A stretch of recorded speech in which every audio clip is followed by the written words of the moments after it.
Come join Kyle, John, and David as they go through what's on the playlist. Find out what's everyone's favourite at Chicken Soup for the Soul Entertainment. We have a few segments, to be honest. In and out points, no celebs and the gossip. Back in time where we're talking about the big M's, coming attractions, what the cue. Quick checks, who'll be laughing? You abundantly. Welcome to Dual Redundancy. Yes, welcome to Dual Redundancy, the only podcast where you hear all latest in television, entertainment news from the past year.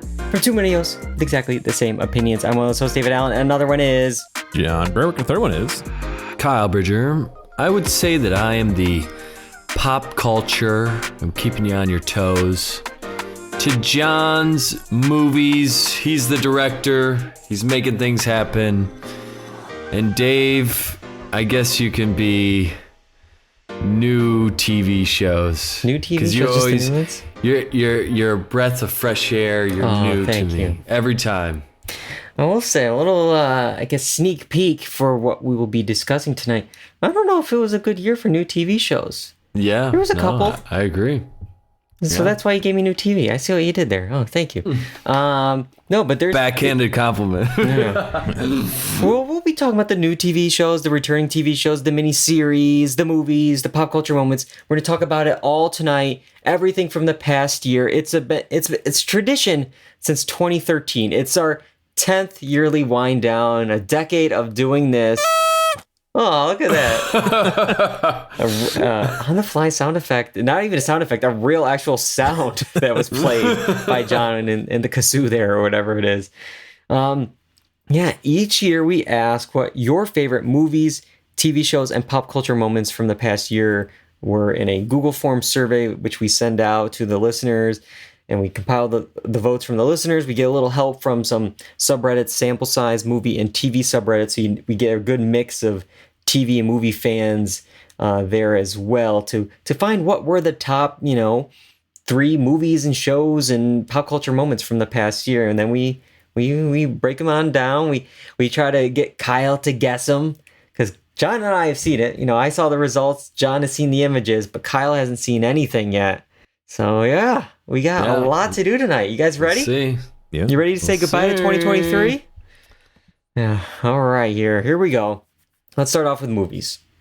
And just to give you a little sense of what it's been in the past.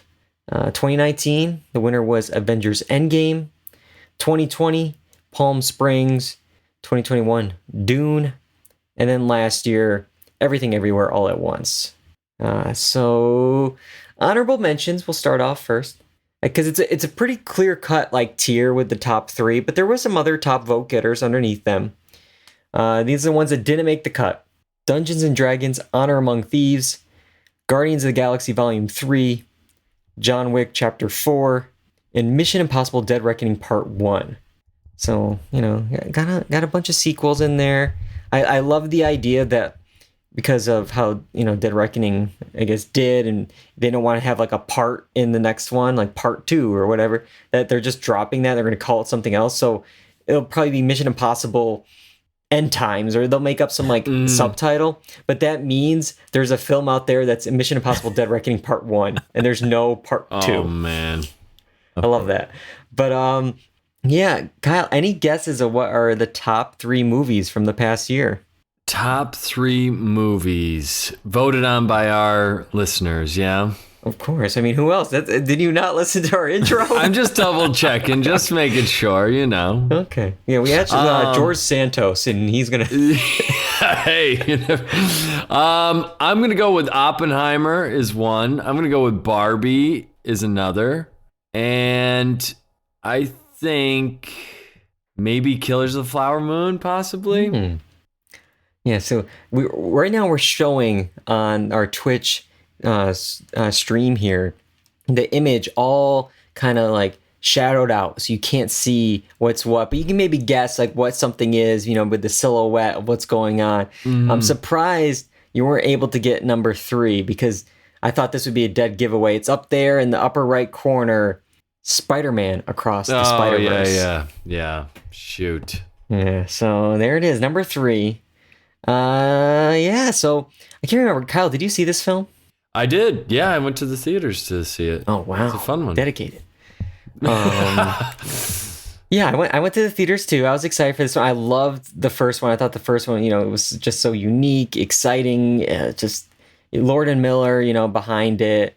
Such just a unique take on Spider-Man and the Miles character. And so I was really excited for the second one. And this one definitely delivers visually, like the great voice cast. There's a lot going on. It sets up a lot. My one nitpick on it is to end on the cliffhanger. It's the part 2 of this trilogy. Yeah. And I remember like at the end of the theater, people in the audience were like, really? That's it? Like people were talking back. Like they were kind of mad. Like I sat through a 2.5 hour movie here and it doesn't have an ending. You just set me up for the next one, which we'll get 2, 3, 4 years from now. Whoever knows how long it's going to take. But so that's my one like pet peeve. It's like, you set me up and now I got to wait. Yeah, for sure. I felt the same way. But I did the first one on the Friday, I think, before I watched the second one. So that was an interesting way to do it. And the animation, I love it. That's why I really went. I love the animation. It's a different animation style, and I love the way they did that with the multiverses. Was cool. So yeah. But I agree. The ending, I wanted some kind of closure. Give me some closure, man. We need a beginning, middle, and end, and our next film definitely has that. I will say, it used to be like a superhero winning this thing. It only is third place this year. They're slipping. It was 2019 Endgame. Then it's like Batman was number 2. Now Spider-Man's number 3. Maybe that's a sign. We'll have to keep an eye on that. But number 2, maybe this is our next superhero joining the Avengers. Oppenheimer. Oppenheimer made the list. Nearly 1 billion worldwide. Not bad for a 3-hour R-rated biopic. Yeah. John, any thoughts on Oppenheimer? I really enjoyed it. I think we discussed when we did our show that I had some not issues with pacing, but the peak high point of the explosion wasn't the end, and that I think maybe is what maybe might have kept this from being number 1. Maybe I'm not sure, but overall I really enjoyed it. I thought it looked great and it performed well. Yeah, it's hard to have a third act after you have the bomb in the second act. Like it's hard to come back from that. What is it? It's like some trial about his like security clearance. It's like, okay, cool. Yep. But so this one another big one. It's tied with another film of the summer. Christopher Nolan, a great cast. Kyle, thoughts on Oppenheimer? I liked Oppenheimer a lot. The sound was great. Just some of the moments from it after the bomb is blown up and he's having that scene in the gym, man. That scene, I think, for me was more impactful than the actual bomb. Like the bomb was like, oh, that's it. But then like that scene in the gym, the after effects, him seeing what's the effects on the audience, like that, what's happening to them with like the makeup and the light effects, the rumbling of their seats, like that was I think really well done. And I mean, it's a great cast, a great huge ensemble cast, so much so that I honestly felt bad for like Florence Pugh, because I feel like she didn't have much to go on, but most of the that's maybe a thing with Nolan movies, because the other female character in the film, Emily Blunt, kind of had like the stereotypical like wife role in this. That stuff is not great overall, but the movie itself is fantastic, man. It's so good. But I will say the end to me, I'm with John with the pacing a little bit, because Rami Malek's like a highly billed character and he doesn't show up until like the last 50 minutes of the movie. It's insane. I think he got like the and Rami Malek, or the with one of them. But but I still like it. The production design, the sound, the cinematography, it's all really, really well done. All right, it's time to reveal number one. Are you going to change your mind at all, Kyle? Are you sticking with? No. I mean, it was number one at the box office. It's number one here. It's no surprise. It's Barbie. Of course, it's Barbie. It's the movie of the year. It's the number one movie domestically, number one worldwide. And I think it's a worldwide total right now of $1.4 billion.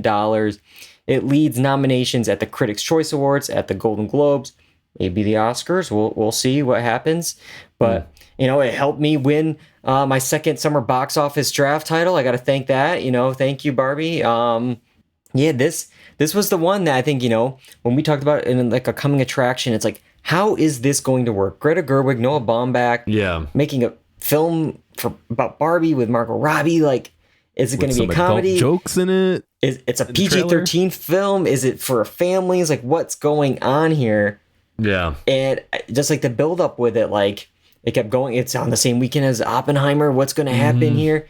And it just kept building and building. I think like the tracking got better and better. And then it had like an opening weekend of like $160 million or something. And it was just like coming out of the gate huge. And it just kept going and going for the summer. It became an event. And, with the whole Barbenheimer experience, I think both films helped each other. I think Barbie definitely helped Oppenheimer for sure, But yeah, it's such a unique film, funny film, a film with a message, great music. Yeah, I think it's going to get probably a couple Oscar nominations for their songs alone. Mm-hmm. Yeah, another great cast. It's you pretty much, if you were in Hollywood this year, you were either in Barbie or Oppenheimer. It's one or the other. You were in one of those films. But yeah, any other thoughts on Barbie? I thought it was really well done. I really liked the movie. It was just good. It's a good one. Yeah, and we definitely talked about no surprise to be number one in our Barbenheimer episode. If you want to hear a review of both Barbie and Oppenheimer. All right, so last year, Everything Everywhere All at Once was the winner in our poll. It won Best Picture. Mm-hmm. Could these three films, win some Oscars? I think they're definitely going to get some nominations. Definitely, animated feature for probably Spider-Man, but. Barbie, with Greta Gerwig, probably for picture, Oppenheimer for sure, for Nolan, probably some tech awards as well. Mm-hmm. We'll have to wait and see if one can somehow, win the best picture. But I think it's a good year when I think like the critically good films match the popular films. I think it's just a good mix instead of like having a film that's like, 20% Rotten Tomatoes being like the $1 billion film of the summer. So yeah. Yeah. Speaking of, kind of maybe some of those films with lower Rotten Tomato scores, we had some 0 vote, I guess, getters here for movies. What we do is, it's hard to say that they're like 0 votes because like they at least made the top 20, 30 short list that I made of like, these are the 30 films of the year. So it got 0 votes, but hey, at least it was on the list. So take what you will, but it still got 0 votes. Ant-Man and the Wasp, Elemental, and The Flash. So superheroes, man, it was a bad year for superheroes, that's for sure. The Flash, just like its name, went out in a flash, man. That thing stunk. Yeah. What were some of you guys' favorites? Any favorites that stood out to you personally? I mean, all three that we just mentioned. Killers of the Flower Moon, I liked Mission Impossible. Yeah, I'm with you on those. I mean, I think this year there's a lot of films that I really liked. Not sure how many I loved 5-star films. I definitely liked Killers of the Flower Moon, Poor Things, Barbie for sure. I like Mission Impossible.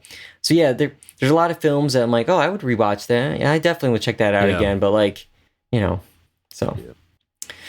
All right, we ready to move to TV? We got 3 TV categories to talk about. It used to be just one, but we kind of branched it out, to hit everything. And this year might have been a year we should have put it all together, but we'll see. Let's start off with definitely the strongest, the categories. TV shows, like the returning shows. The past winners here in 2020 was The Boys, 2021 Ted Lasso, and then 2022 last year was a tie between Stranger Things and Better Call Saul. A lot of those shows aren't eligible. Ted Lasso is eligible, but outside of the other 3 are not eligible this year. We can run through some honorable mentions. These are ones that, again, just didn't make the cut of the top 3. Barry, How To with John Wilson, The Righteous Gemstones, and What We Do in the Shadows. They were just shy of making the top here. I might have a hot take before we get to the top 3. I want to see what you guys are feeling. Maybe I can't remember from our discussion back in like April here, but the further we get away from Barry, the more I'm kind of like, about that final season. Yeah. I think that's a good assessment. The final season was a very big divergence from what they had done so far. I mean, they took a swing, and I don't know if it fully. Yeah, I mean, worked. you had Barry out in his own element to Barry hiding, and I don't think that character works as a let me go hide and talk about prayers or whatever they were talking about for 6 episodes. You know what I mean? Like it just didn't work that well. So for me, Barry was always.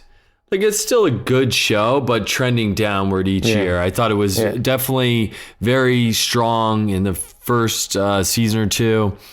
And then the other ones, it was just like there was moments. There wasn't like a full-fledged season that I thought was fantastic.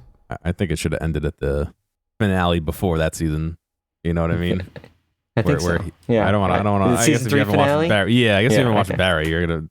Yeah, some spoilers, but I think it should have ended there. I mean, not that anything after that was particularly horrendous, but that felt like a natural ending point. And then the last season felt like, oh yeah, we could do more. Let's tack it on. You know what I mean? And then it was also like, let's rush through it because I'm Bill Hader. I got other things to do. Yeah. But all right, well, didn't make the cut. Coming to our review of Barry. Didn't make the cut.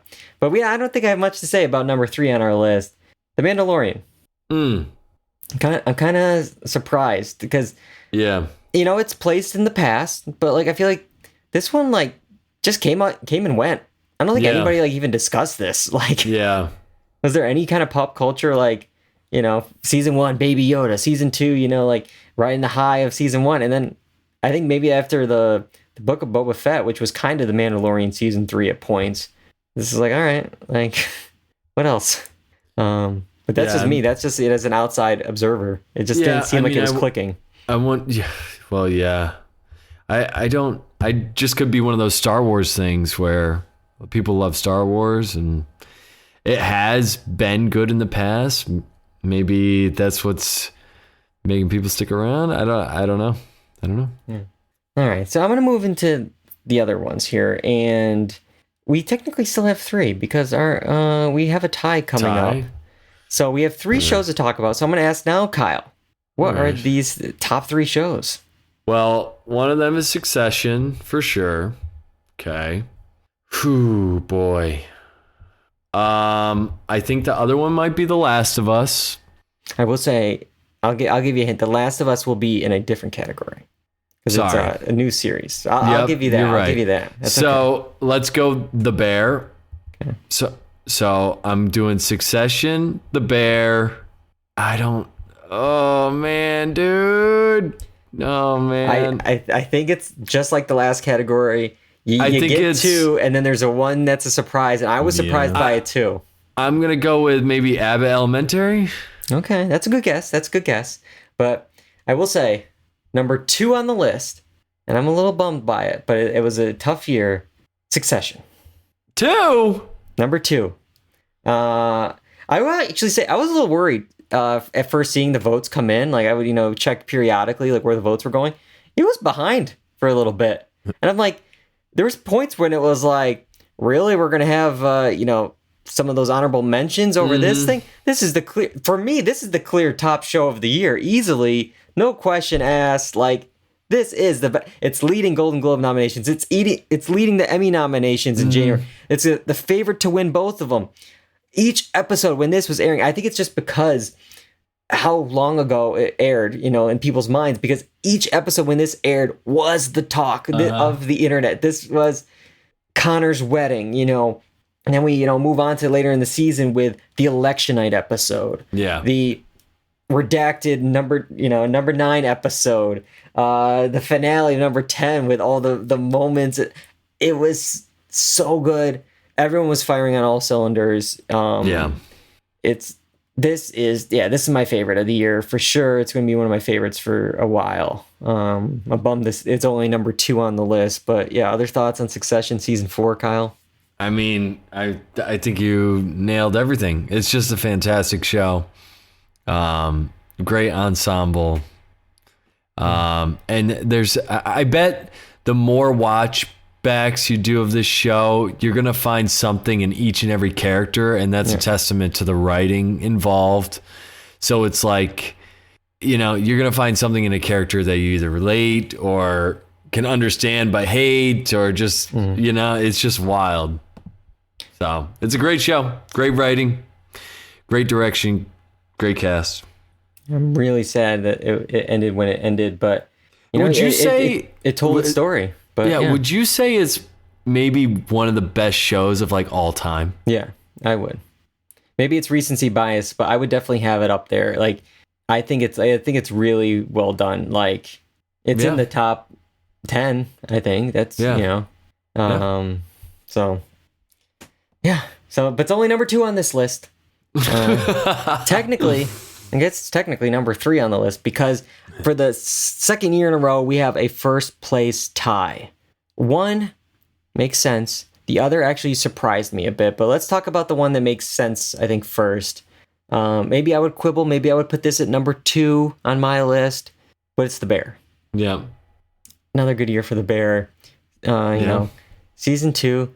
Just to clarify things, we're talking about season 2 here because at the Golden Globes at the top of January, it'll be for season 2, but the Emmys later on in January will be for season 1. Got that? Yes. And then the Emmys, if they actually keep going this fall, will be for season 2, and if there's a season 3 this summer, that'll be next year's Golden Globes, and the year after that's Emmys. Wow. Okay. I'm glad we cleared that up. But yeah, so season 2 is what we're talking about tonight. Thoughts on The Bear, guys? I thought it was good. I'll hop in first. I thought it was good, but I don't know if it was better than some of the stuff we're talking about. Yeah. I think it is filmed cinematically very well, and I think that the drama and tension is there. But for me personally, I don't feel like the story is anything crazy. And I don't know if that's because I watched all of it at once and I didn't get paced over the weeks, but it felt like a lot of tension for tension's sake, which if there's no story payoff, it didn't hit as hard for me.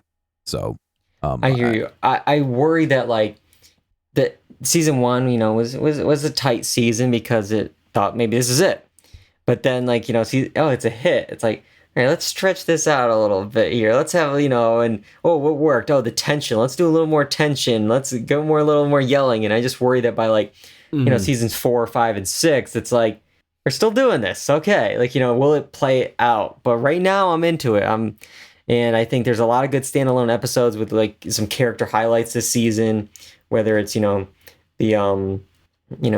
Richie, having his whole episode, forgetting the other character's name who goes to Copenhagen. Like everyone has like their own little like side adventure for an episode, and I think works really well. Then of course the big like holiday episode with all the cameos of everyone in Hollywood was another great episode. What are your thoughts on The Bear, Kyle? I agree with John. I think that was my initial review, is like they're trying to ratchet up the tension when it could just be so easily alleviated. But I do like the way they shoot it because it does bring on that sense of being in a kitchen. I've heard it's very similar to what it's like to be in those situations. So that makes it cool. The reality of it, I guess. But then just you talk about those standalone episodes. That holiday episode was great. And it's Jeremy Allen White was really the star in the first season, and he's great in season 2, but they really delve into the the other actors and the stories involved, so that makes it a true ensemble cast. But I do like it when it is focused on Jeremy Allen White. I think he's really good. Definitely. I definitely agree with that. All right. So who knows with season 3? They've been coming out in the summer, but like with the strikes and, will they be able to keep it going? We'll have to wait and see. But all right. So the other one it tied with for number 1 hasn't been said tonight. Any other guesses, Kyle, before I reveal number 1 that tied with the bear? Tied with the bear. Let's go with like Wednesday or something like that. Oh, that's a good guess. I think. Did it have new? I don't know if it had episodes. Yeah, I don't know if that was. It would be new. Did that even make? Surprise! Like, what year is it? Did I forget that on the list? Oh, it's 2022. That was 2022. That's 2022. Oh my god. Yeah. I got worried that I forgot Wednesday on the 2023 list. Let me make another one. I don't know if anybody watched this, but Reservation Dogs. That's a good guess. Yeah, ended critically acclaimed 3rd season here. Not it. This show is a Netflix show. It's an anthology series, and it's called Black Mirror. Oh, wow. Interesting. Black Mirror made the top spot here. I'd say definitely an improvement over season 5. I definitely really, like this season more than that shortened season.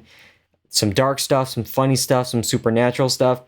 I think looking back on the season, I think the stuff that sticks with me more is the more sci-fi Black Mirror type stuff. The Joan is Awful, the Beyond the Sea space episode with Aaron Paul. Yeah. But some of the fantasy stuff, I won't spoil too much, but like the Maisie Day paparazzi thing going on, Demon 79, which was a Red Mirror episode.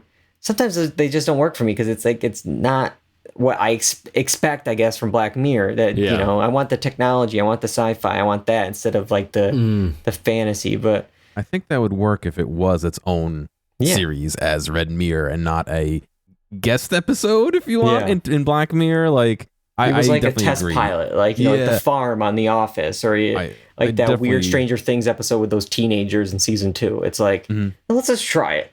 And I definitely agree with the wanting Black Mirror to be tech, and it kind of goes in the name, Black Mirror being like a screen that's off that you can see, like I guess you can kind of say there was a little bit of an element of a television in that one, but not really. That wasn't the focus of it. That just happens to be like the delivery method of one thing. Like, it's not really the because this is a Black Mirror episode. We're on a tech stream. It's is it? Not really. No.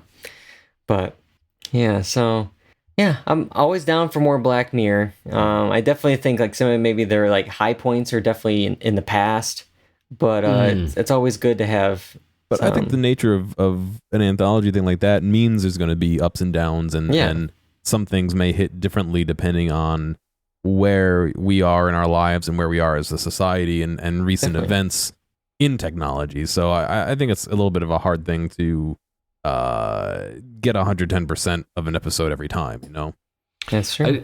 I just had this thought of like, I want to go back and check out like Black Mirror again, but then I'm like, dude, some of those episodes are just like, can you will yourself to sit through it again, Oh my gosh. The first one I ever watched was Playtest, and I remember just like having like my heart just like beating and like through my chest. I couldn't do it, and I'm like, if that's one episode, what am I gonna do like here with the rest of them? And it's just, I'd love to see more like Bandersnatch too. That was a little bit less of a synchronous story and a little bit out there, like as much as that wasn't the greatest story, I think the ability to control a little bit made up for it and was interesting, and I'd love to see more weird they're gonna things do some like that. AI thing where you can like they're gonna like scan your face before the episode starts, and then you're gonna be in the episode. That's, no way. No, that's my way. guess. That's my like.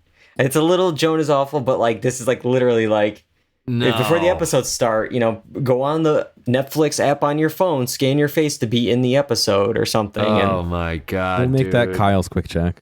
Yeah. Yeah. No way, dude. But oh my gosh. Let's see here. The other ones we could talk about, these shows got like multiple write-ins. That means multiple people realized I made a mistake. Should have had him on the list. They said Doctor Who. They had something called the Owl House, which I'm not sure if that's our friend Ben from the Owl Network, spamming the bots here to get on the list. I'm not sure. I never heard of the Owl House, but some of the zero vote getters here were in Just Like That and Billions. Oh no. What are we going to do if Billions is getting 0 votes, guys? You got Millions and Trillions coming. Yeah. Billions, Los Angeles, Billions, Miami. What are you going to do? You got all your spinoffs. Oh, but my God. What were your guys' favorites returning shows this year? I really liked Uncut. No, I always get it wrong. Righteous Gemstones. I always say Uncut Gemstones. The Uncut not right. Righteous Gemstones, yes. yeah. I really like that. I think that show excels as a exercise in character writing. Again, the plot is almost irrelevant and actually was not great this time, but the way the characters are written and the way they interact, to me, more than makes up for that shortcoming. So that was one of the things I really liked. There was a couple others that we had mentioned that I'm blanking out on, but I think that one stands out as one of the more memorable ones for me. Yeah. Besides the ones that we've already mentioned, I like the Max series Winning Time. And I'm Winning upset, Time. upset that got canceled. Because I think it was really good. The way that it was shot and told, it was interesting. I wish they could have kept it going. I think they had plans to keep it going, and they were kind of told to shut it down. I think, yeah, because it seemed like season 2, from what I heard, kind of like yada yada, threw some stuff to like catch up at least a little bit. But like season 1 is like pretty far in the past from what we get in the cold open of episode 1. So I think the timing didn't help with the strikes going on. Like nobody was able to really like promote it and get more eyeballs on it. But I mean, outside, for me, of course, Succession, The Bear, which we talked about. I like John Wilson, how that wrapped up. Survivor actually has for its 45th season, it's one of the best seasons in a very long time. I always like Survivor, but this season especially has been really good. And then the other two. That was another show that ended. I mean, we got a lot of shows ending this year. The other two, John Wilson, Succession. Let's see, but hopefully got some good new shows. And I don't know. There's some that were good, but I will say, like, I guess I'll set it up here. New TV shows. The past winners were 2020, Mythic Quest, Raven's Banquet. 2021, Squid Game. 2022, House of the Dragon. Those were our past winners in this category. And this year, there's not really too many to say with like honorable mentions, like, because the 3 shows that like led, they were in their own tier, and everything else really didn't get any votes at all. And same with like the next category, which we talk about with the miniseries. There was like the most 0 votes. So I'm like wondering, is just like this just like a weak year? Because like, if you look at last year's new shows, Severance, The After Party, The Bear, The Rehearsal, there were so many like new and interesting shows. Like this year, it's like, I mean, not too many. 0 vote getters, 1923, That 90s Show, Bupkis for Bupkis, there was nothing for that. The Diplomat, that was like a Netflix hit show. I think it's up for some awards. Oh my gosh. 0 votes. The Idol even got 1 vote over these shows. The one and done new series, The Idol, got 1 vote over those 0 vote getters. But The Idol. Any guesses, Kyle, of the top 3 new TV shows? Well, the one I just mentioned earlier, The Last of Us, right? See if you can remember. Okay, maybe. The Last of Us. And then new shows? Yeah, new shows. Oh, man. I'm drawing blanks on everything. Oh, Beef? Or is that a limited series? That's miniseries. You're always one category ahead. Jeez, man. Where am I? Oh, man. That's where it's always like tough too. Like when I'm like making the list, where it's like, is this a new show? Is this a mini series? Is it a new show that was canceled? So it was supposed to be a new show, and now it's a mini series. Like, new in 2023. I think I actually had this down. Shrinking. Is that another? That was like an honorable mention. It Okay. just missed the cut. Okay. Shoot, man. Yeah, this one's tough. I'll give you a hint. Okay. We talked about 2 of them on the last podcast. My memory is shot, man. Just 2 weeks ago, we talked about 2 of these shows. I'm going. Hang on. Oh, you're gonna look up. I'm gonna cheat. DualRedundancy.com. Okay. I got it. Okay. The Curse, is that one? Might be. Fargo? No. Gen V. Gen V. Some combination, you got them. Number 3 is The Curse. So, yeah.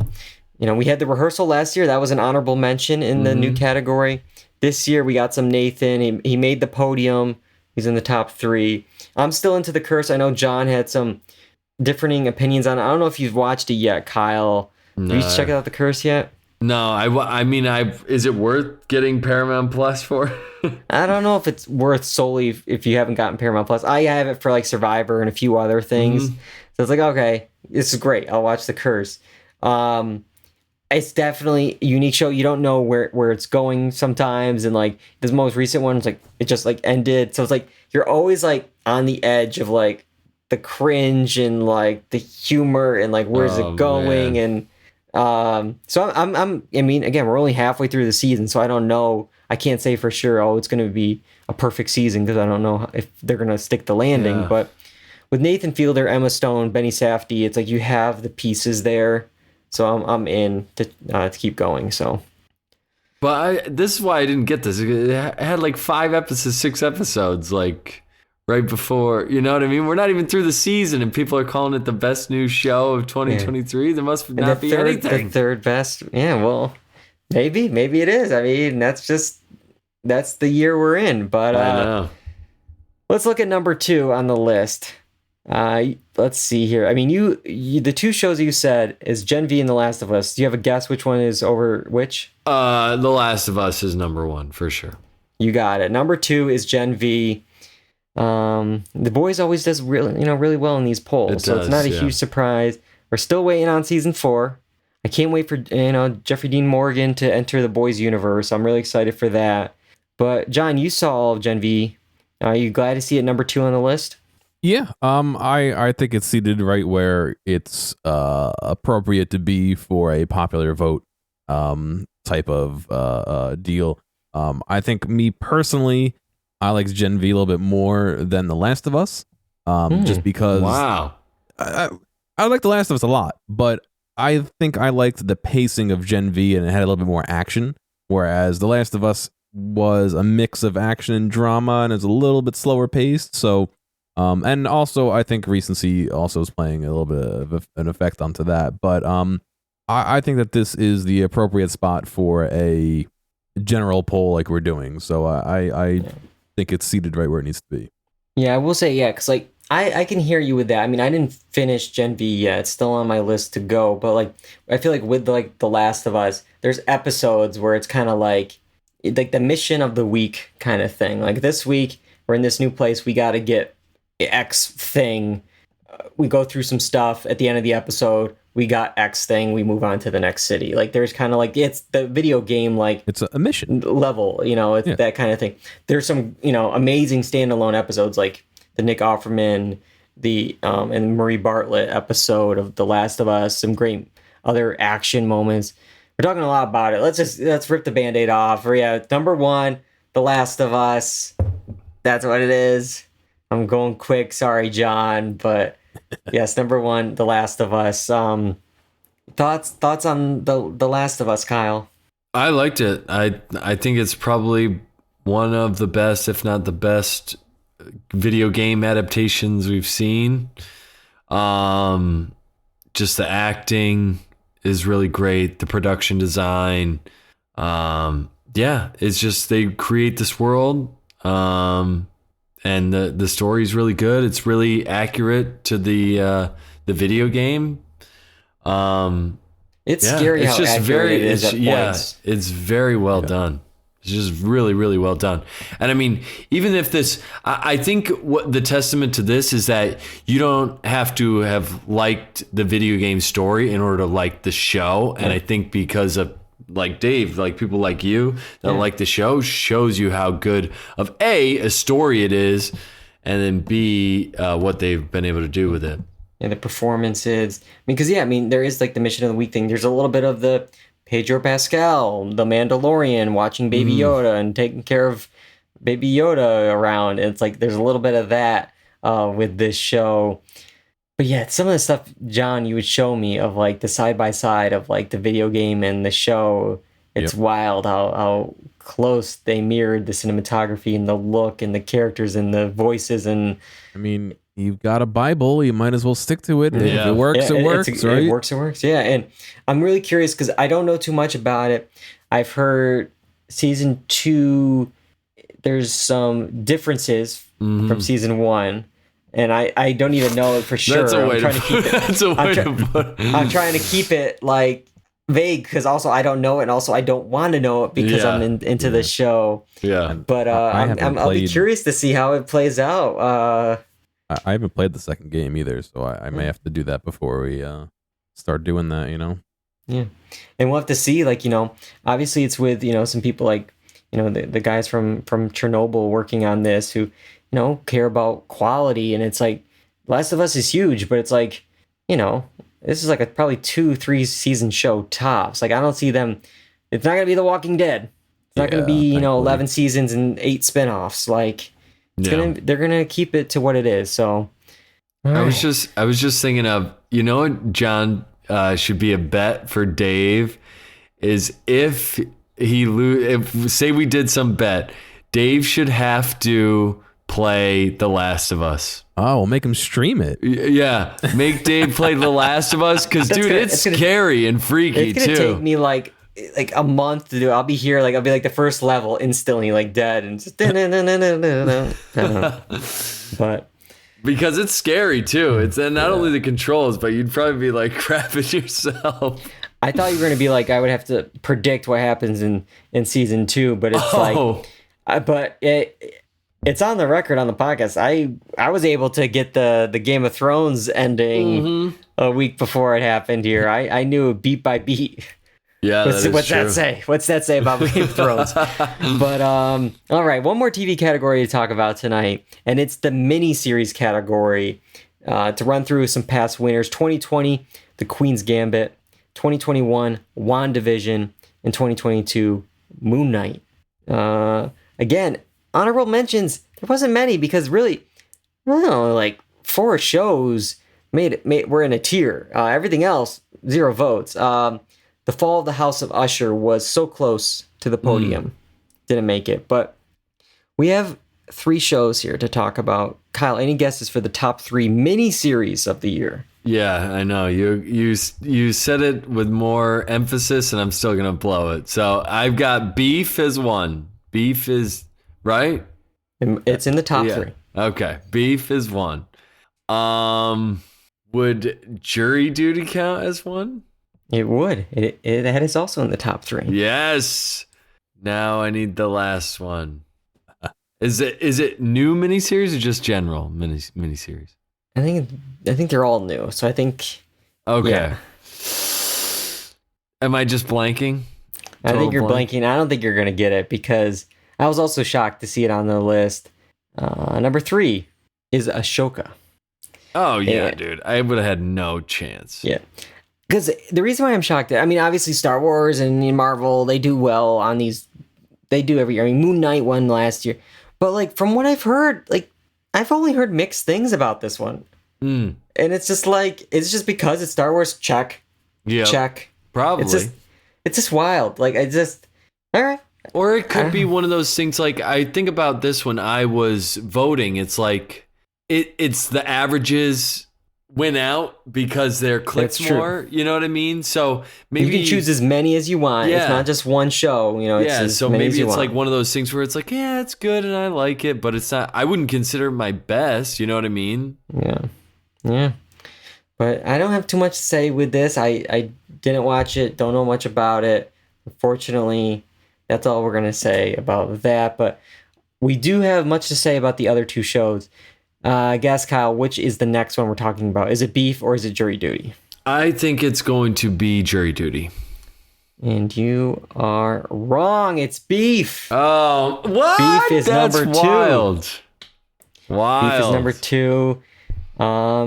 Again, I only saw maybe 3 or 4 episodes of the season. Mm-hmm. So you guys are going to have to tell me more about it. Thoughts on Beef? Does it deserve a higher spot? How was it? Tell me about it, guys. This was I watched this so quickly. I think this is the quickest thing I binged this year. I was really into it.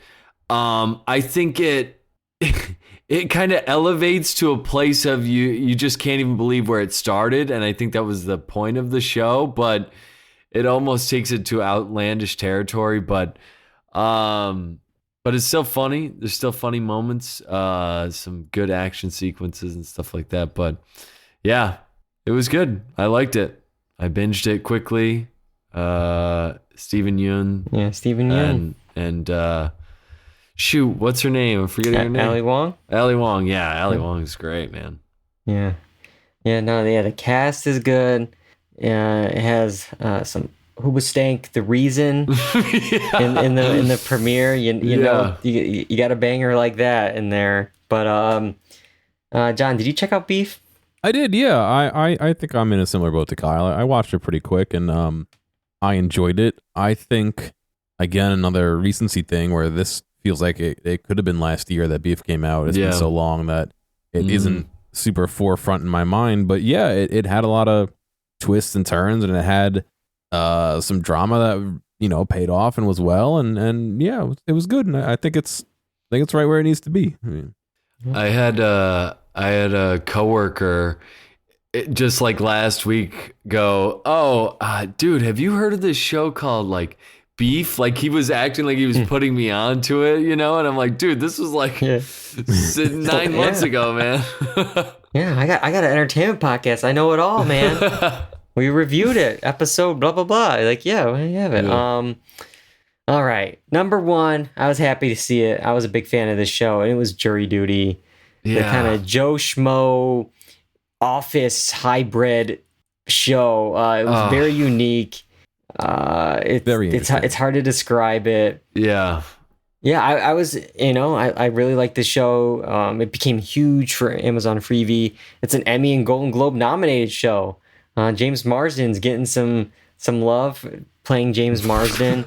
They even did commentary episodes after the fact, which as soon as we finished, again, it was so big that we kind of rewatched it with the commentary that they had of it, and like all the behind the scenes of how they pulled this off, of having an unsuspecting person who thought it was Jury Duty be a part of this show. And I'll just say it was so big, and everyone loves our main character here of Ronald, that this guy was just a solar contractor in Southern California. He is now a part of a 2-year development deal to produce, develop, and star in platform content for Amazon MGM Studios. He got a development deal over this.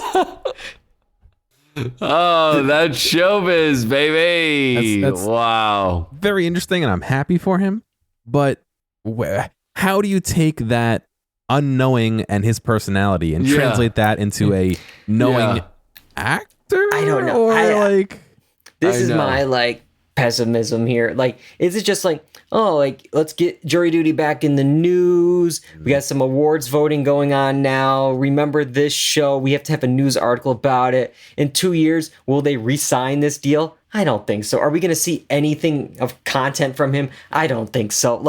It's literally here you go. Again, we don't want to make it seem like we were these evil people making fun of you, when you didn't know it. So here's a check. It's worth a couple $1,000 to get the name out there again and to make good and all that. And then it's like, all right, thanks, bye. Yeah, but it's wild. Yeah, it's just... That's hilarious. Yeah. I mean, good for him. Good for him. Because a lot of people, including some of us on here, spent a lot of money to develop TV shows and stuff. And I only have one to my name, and that's Do or Doesn't See live. Mondays at 8 p.m. Yeah. So, all right. Outside of that, there was a lot of zero vote getters here, and I don't know if that's just the year, what it was, too much TV, under promoted, or just not good. I don't know, but Beckham, Dead Ringers, Hijack, Kaleidoscope, the Marvel show Secret Invasion, Swarm, Tiny Beautiful Things, and White House Plumbers. All zero. Kaleidoscope was a cool idea. Yeah. Back in January, so maybe just people forgot about it. It was a full year that was ago. A really cool idea. I would love to see more, again, along the same lines of Bandersnatch, seeing more interesting things like that where your viewing experience isn't just sitting there consuming, but you have an active role, whether it's randomized for you or you're actually choosing paths. I think it's a cool idea. I think I'd like to see more things like that. And I think I liked Kaleidoscope, but I think it was written too open to allow for that mix and match, and I kind of wish hard to do. Yeah, it is hard to do, but I wish the story had been woodshedded and a little bit more concise. But it was good. I enjoyed it. Yeah.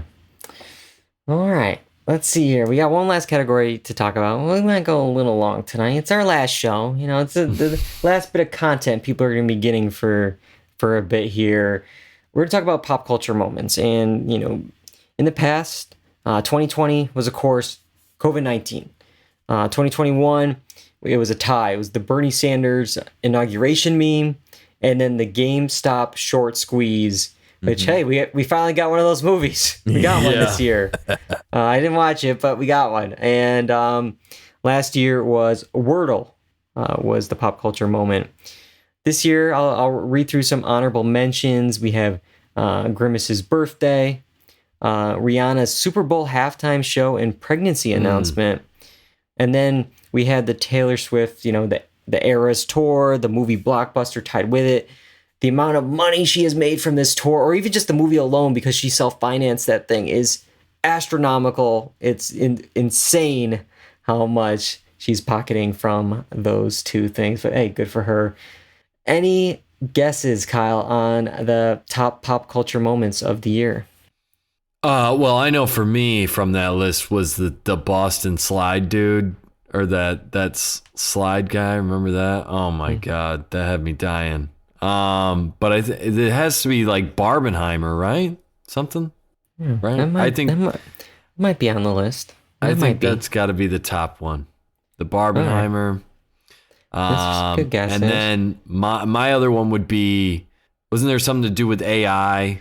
It's always something to do with AI. There's always something with AI. So I guess one kind of deals with that a little bit. I'll give it to you. You've had a good night here. Let's start off. Our third one, our top, number 3 is actually a tie, and one of which you mentioned, Kyle. Yeah, it's that cop flying down the slide. Yes. Yeah. Man, there's so much to talk about with this. Okay, you get the original video of this cop going pretty much on his belly, feet first, flying down it. Like, I don't understand how is he going that fast? I don't know. I think it's the fabric the clothing's made out of and the metal slide, and there's no friction. Because this is like a children's slide in Boston. It isn't like some. I don't know.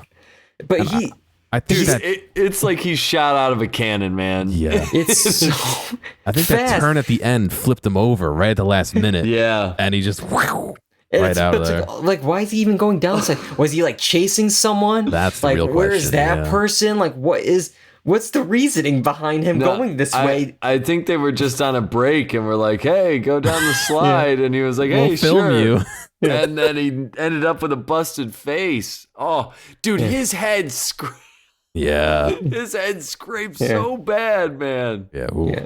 The internet had a field day with this. There were so many memes and remixes. Yeah, people were going back to the slide. Yeah, it became a tourist attraction. I know. This is the Joker stairs of this year. But yeah, man, it's wild. I hope he's okay. But man, it's oh my God, what a video! It's fantastic. Yeah, wow. All right. It tied with. I mention it every week on the podcast because I don't even know what to call it anymore. X, Twitter, oh yeah, whatever. It's just this X rebrand and the Twitter alternatives, which we'll talk about. I can't even keep track of everything that this man has done. I tried to do my best to come up with like a run through, but it's like, okay, of course he changed it to X, and there's no more links and tweets, but instead they're hidden in like the image you got to click, and we may have to end up paying for the service.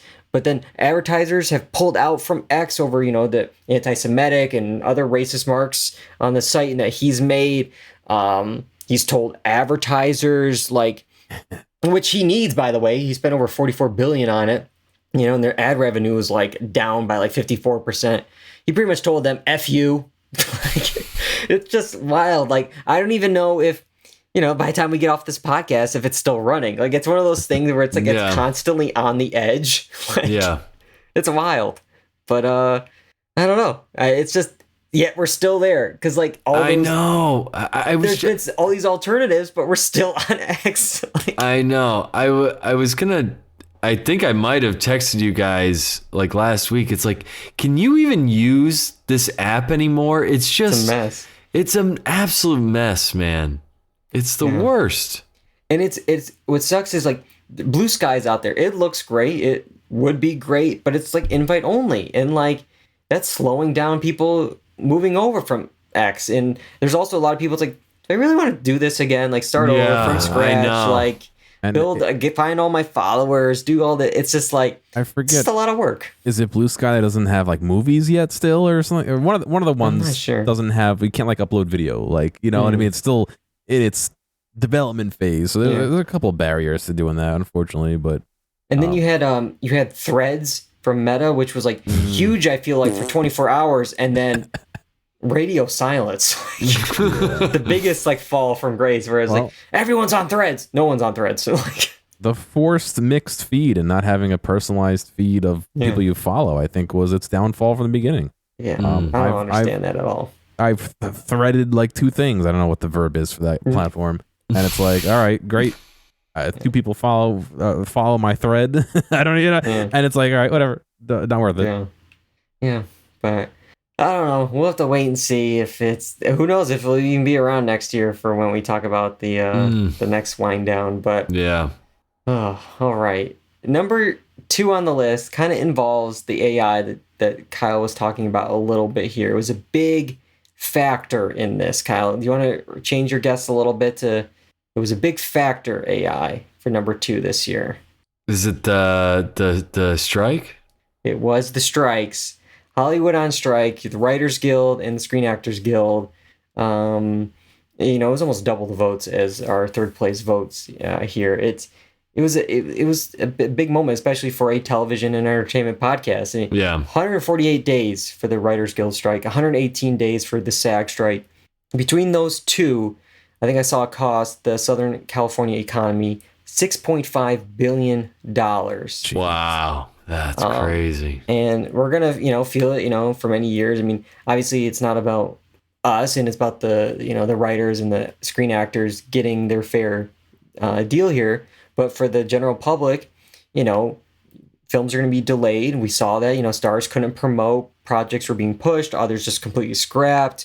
At some point, the well will dry up before all this stuff actually is able to air and be ready to go. So we're going to have like less stuff to be watching. And then it really is only good for like 2 or 3 years. And then they have to renegotiate. And as we're seeing with AI, this thing's changing by the hour. Yeah. And IATSE, the kind of the stage crew, all the technical experts there, they could go on strike next year as well. So we're gonna have to wait and see if Hollywood can get up and going again. But it's with that whole landscape changing all the time, it's gonna happen. I think sooner and sooner with these strikes. Just with the AI, man, it's scary. It's scary what's capable of happening. Yeah. All right, here we go. The last one of the night. Number 1, Kyle, you mentioned it. You picked it. You got it. Good work tonight. Thanks. Barbenheimer. Of course it was going to be Barbenheimer. I mean, with Barbie and Oppenheimer being the number 1 and number 2 films on our poll, put those together, combine them.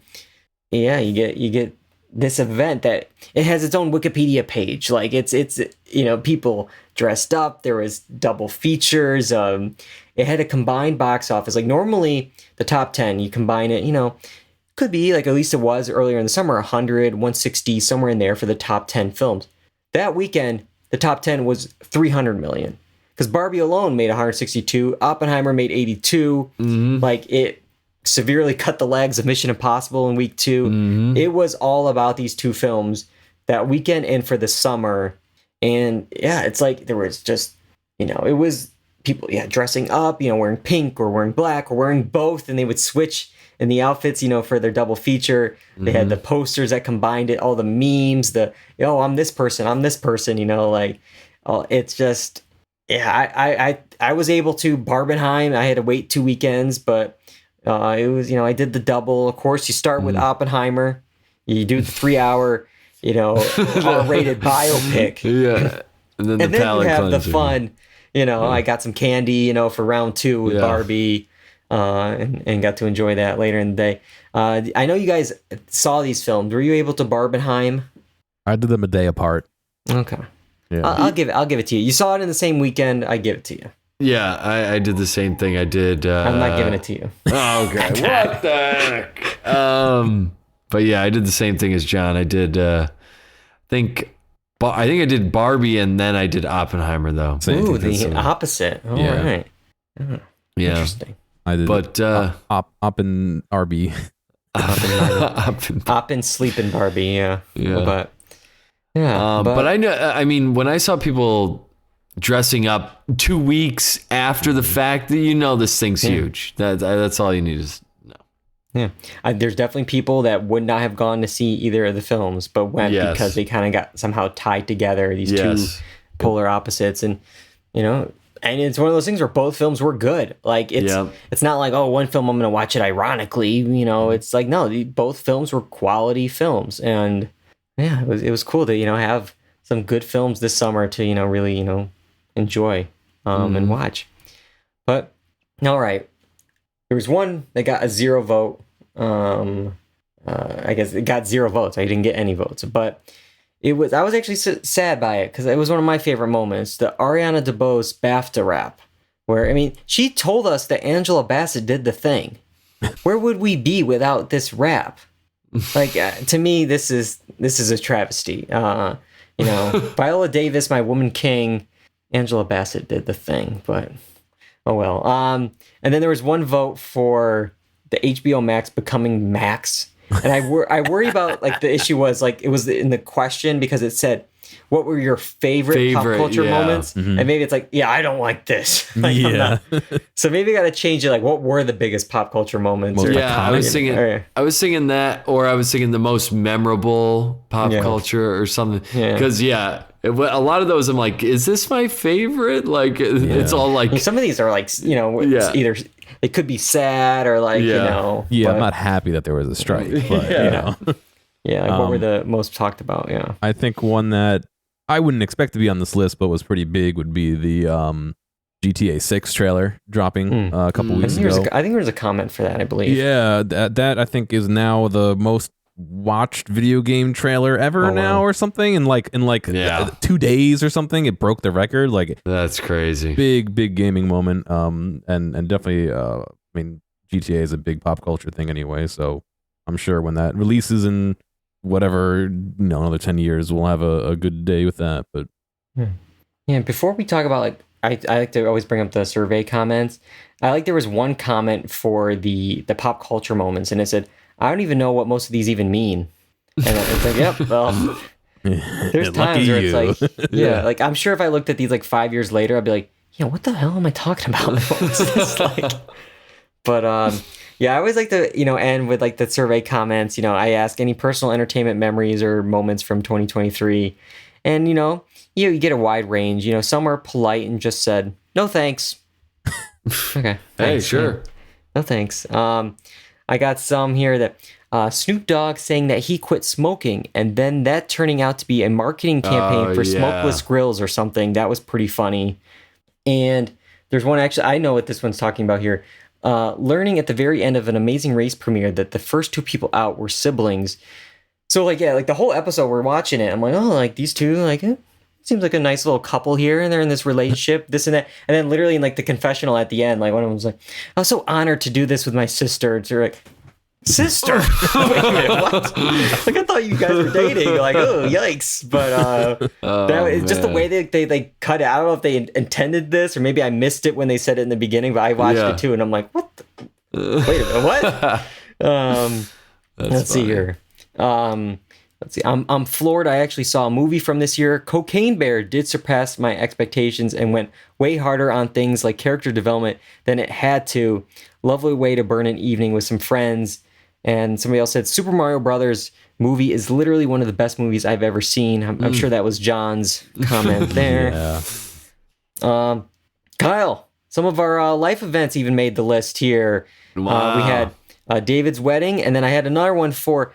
I went to these two amazing weddings this year, and it was like a crossover episode because the groom from the first wedding was the best man at the second, and the best man at the first wedding was the groom at the second wedding.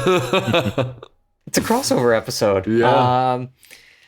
And then the last one to end tonight's podcast with, the last one on the list was, I'm just glad it's nearly over. Yep. If I had a nickel for everyone said that to me in this podcast, I would be a rich man. But yeah, so that's the year. Any other final thoughts on 2023, guys?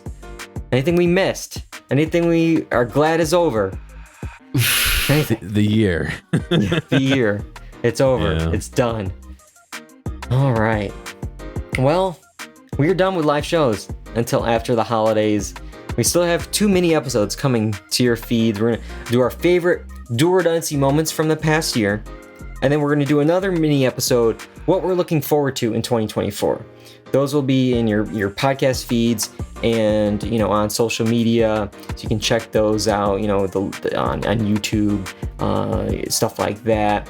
I mentioned the holidays, holiday shopping. Make sure you are, got your stocking stuffers, get you some DR merch from the store. The link, John, is bit.ly/DR merch, all capitals. Yeah. And the link will be in the show notes as well on our Linktree page. We will be back on Wednesdays in January, starting with Wednesday, January 3rd, with our annual Emmy predictions. And we got so many award shows to discuss in January. We got the Golden Globe winners. We got Oscar noms. They're also coming out. Plus, we got a new season of True Detective as like a cherry on top of a very busy month. So we got a lot going on.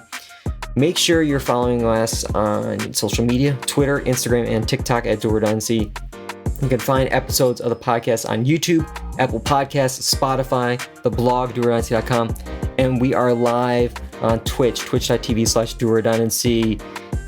Maybe we'll be live on YouTube in 2024. We'll see. We'll see about that. But we're going to be on Wednesdays in January.